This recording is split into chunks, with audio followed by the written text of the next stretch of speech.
What's up, y'all? Welcome back. And I want to share an earth-shattering revelation that I had, like, seriously, I'm not exaggerating. It was earth-shattering in my life because there was a lot of awesome things that happened in 2025. Been on the biggest stages that I've ever been on since starting this thing, spoken word and hip hop and all that kind of stuff. And those are great. But there was one like light bulb moment, one revelation that I walked away with at the end of 2025, and I was like, yeah, this is going to change my whole life. And it was amazing. And so here on the Creative Process podcast, I actually want to, it's so crazy saying that in my car, follow the journey, y'all. I'm believing for a studio, believing for a space, and I'm believing for a platform that we can actually support creatives from. And I'm starting it here. So thank you for being on this journey with me. But this revelation is a simple question: why not you? And so it's just believing what God has said about me instead of believing lies that have maybe been spoken over me, lies that I've internalized, lies that I've said to myself, lies that the enemy has said to me, all of these different things. Why not you, Jarrell? Like, if God is going to use somebody, why not you? If you go to the church that I go to, which is Community Bible Church, you know that Pastor Ed Newton actually just released a book called Why Not You.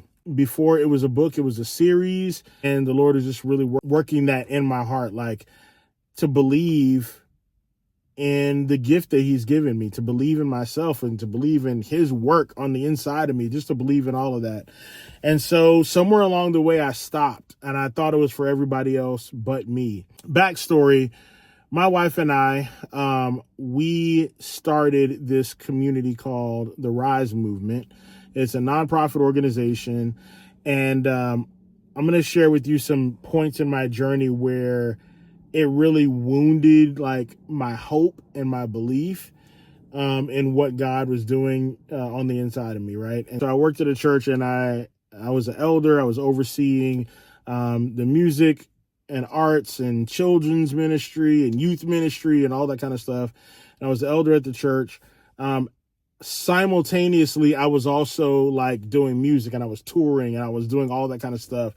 And I was out a lot, and I was trying to juggle these two realities of coming in. If you work at a church, you understand that you're not, if you're doing youth ministry, and like if it's a smaller church, our church was like maybe 300 or so, 350, that range.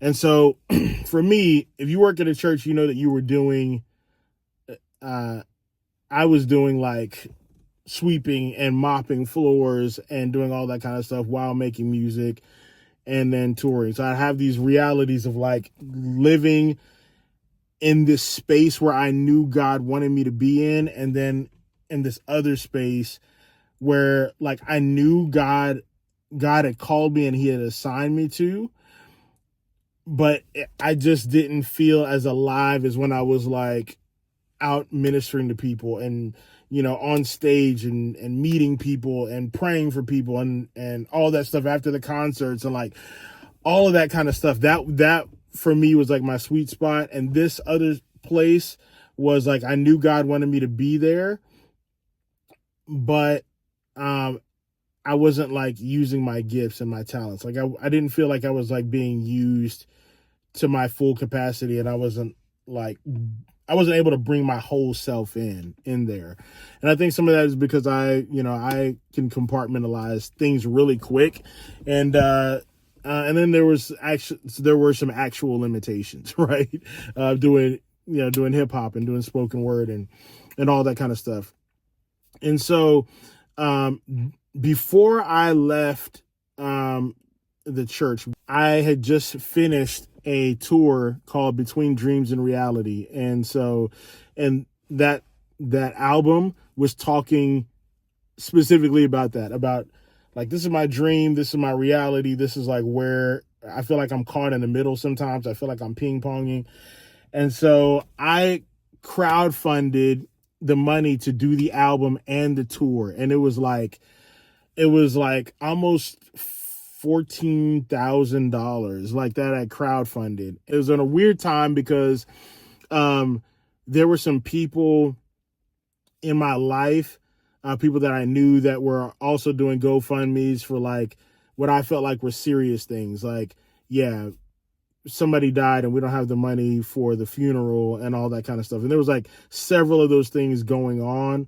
And I was like, man, I felt bad because I was like, this is like this dream. It's not like a necessity. It's just a dream that God has given me. And so we put it out there anyway. We did that by faith, and then just it's like $14,000 came in, and my wife and I were blown away, right? So we ended up doing this tour, and we started calling people, and we're like, hey, can you bring us in for this tour and all this stuff?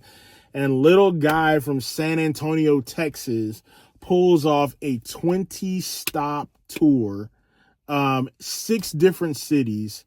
I had a lot of stops here in San Antonio, and then I had some stops in different places, and it was a 20-stop tour. It was insane as an indie artist, not signed at all. And so God was like just moving.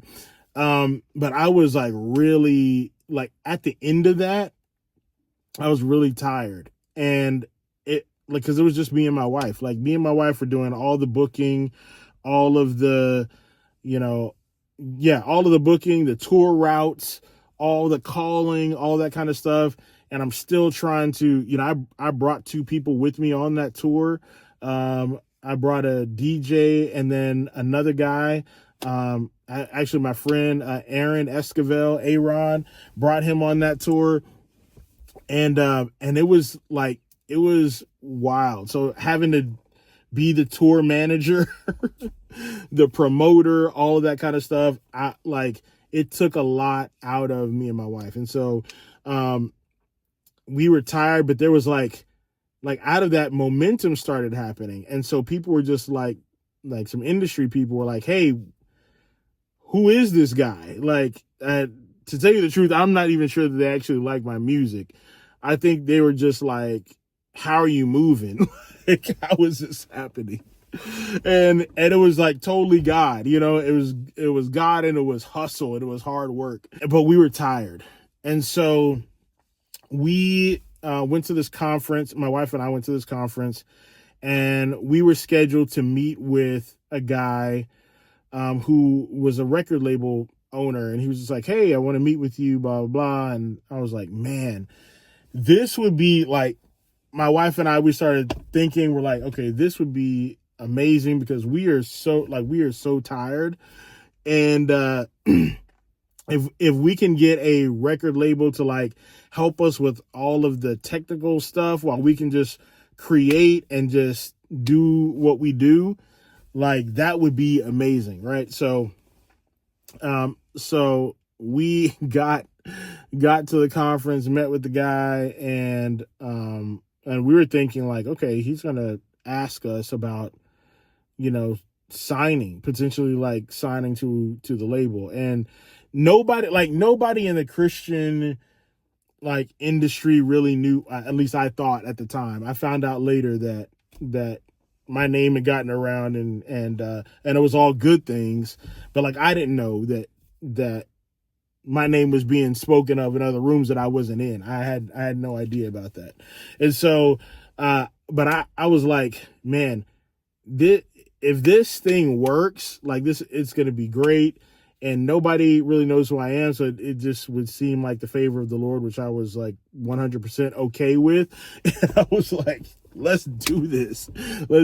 So we get there, and I'm just so tired also, because I'm like, God, like I was literally at the point like, man, I don't even know if I can like continue doing this. Like I need to be at a place where I can hire somebody to take over some of these things, because social media for me, my presence on social media was just, I didn't feel like it was great. I didn't feel like it was bad, but I didn't feel like it was like the best either. And I was just like, but it got done what I needed it to do, which was like actually, engage a crowd and raise funds for this tour and all that kind of stuff. So I was like, I think I'm doing good. Like, I think it's okay. Well, I end up sitting in this meeting and this guy's like, yeah, you got it, man. You got this, you got, momentum behind you.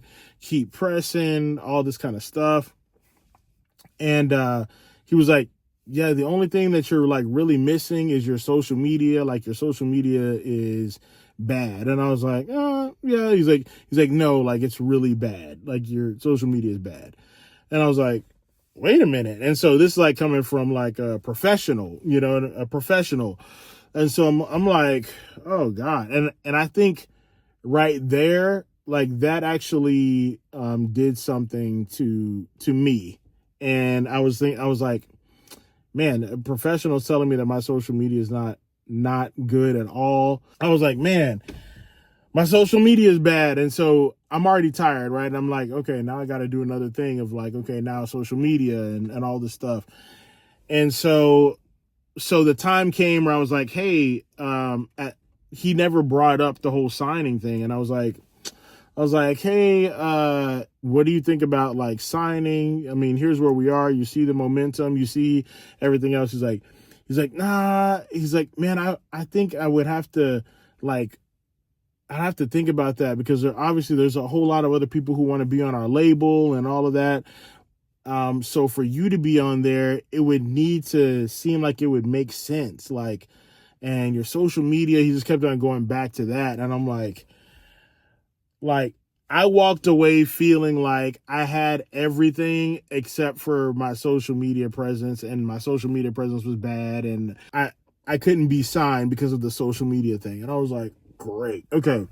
So that was, I walked away from that feeling tired. I was super frustrated.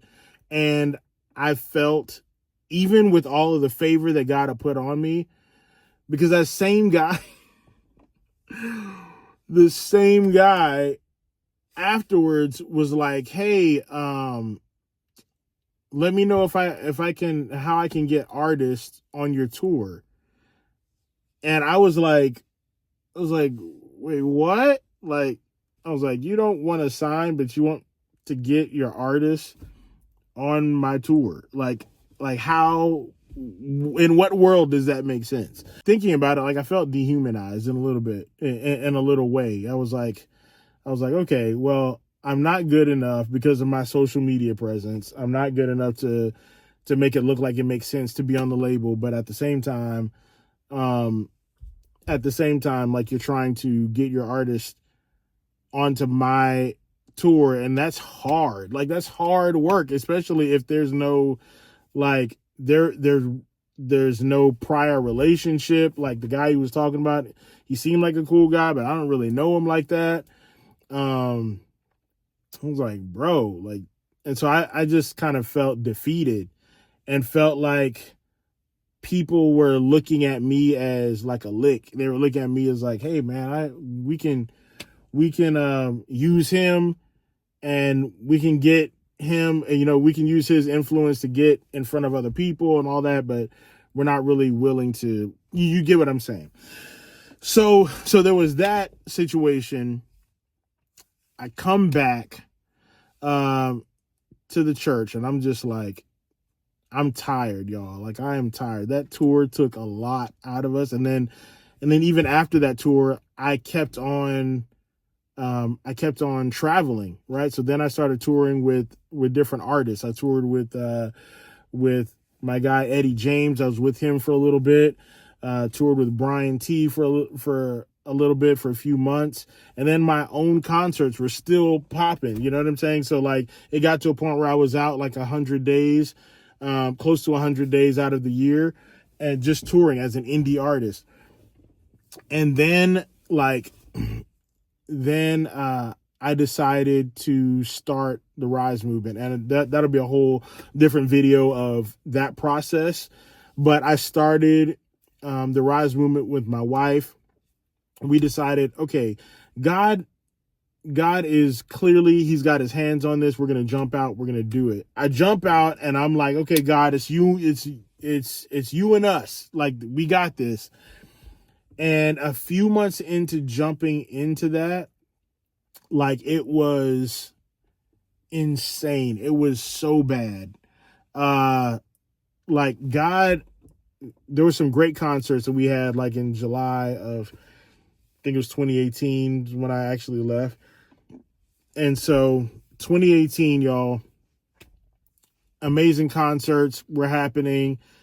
And then all of a sudden, stuff just started like drying up. And I was like, why? God, why is this happening right now? Like my wife and I were looking at, okay, if we continue to have these kind of concerts, like, we can actually live off of this. My wife was a stay-at-home mom at the time. And so we just took what we felt like was a leap of faith, and things just started drying up. And I was like, what? Remember, in my mind, I had the live events and all that kind of stuff that was my bread and butter. And then it was like the social media that somebody just said that it was trash, right?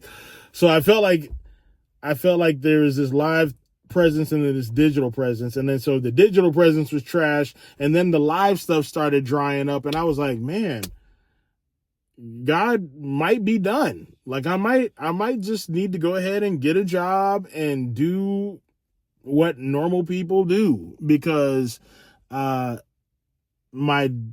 digital presence is trash. That's what the professionals are saying. My live stuff just started drying up. What's happening?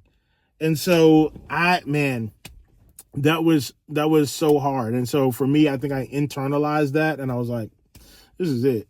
Like, God must not want these doors open. I started kind of like looking inside, and I was like, hey, God, did I do something?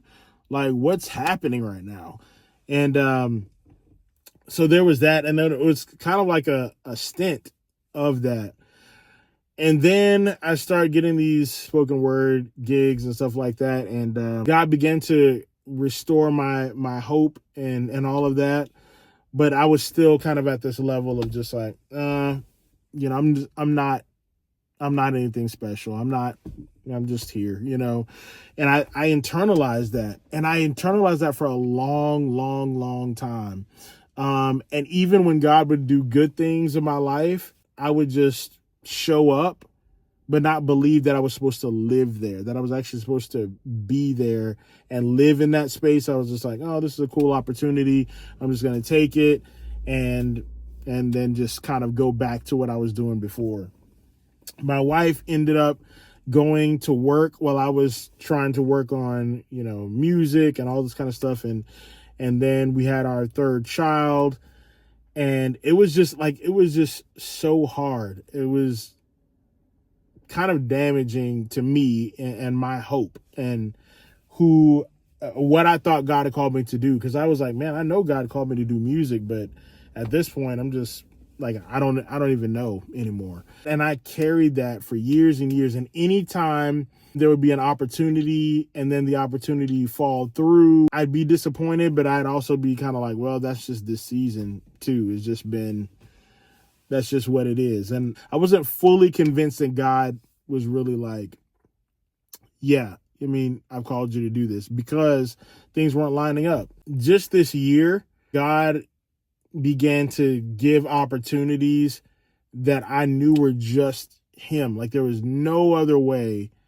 Like it had to be him. And I was like, God, don't get my hopes up. Like, if you want me to live here, and if you want me to live at this space and, at this next level of opportunity, I'll do that, but don't get my hopes up. Then this message starts coming about Why Not You with Pastor Ed, and he starts preaching this message, and there were some people who were saying some things in my life at the time also that were just kind of affirming, and were like, hey, like God really has his hand on you, Jarrell. Like, why aren't you doing this? Why aren't you doing that? And you could be so much further along. I don't understand it. And what I would do is I would kind of like take the humble route and be like, hey, I'm going to push other people first, and I'm going to do all that kind of stuff. And anytime an opportunity would come to me, I'd try to give it to somebody else. And I had to actually ask myself, like, why am I doing that? Like, it seemed humble and it seemed like, yeah, that's a really cool thing to do. But I think there was a part of me that was just like, I don't really believe in myself anymore, you know? And so let me go ahead and send this off to somebody else. Let me go ahead and do this and do that. And yeah, I'm helping other people. And that seems like the biblical right thing to do, right? And so, yeah, I went through that for a while, but then this message started coming, and God started breaking off layers of despair in my life. And I was like, man, I started to believe again, started to hope again. And it's beautiful. It's beautiful. And so fast forward, Pastor Ed's book comes out. I go to the book signing. At the book signing, he brings somebody who had whispered this message to him when he felt inadequate. And this guy, this older gentleman, was saying, hey, why not you? God is going to use somebody. Why not you? And I was like, man, like, this is a message for right now. And it's a message for me. I'm like, God,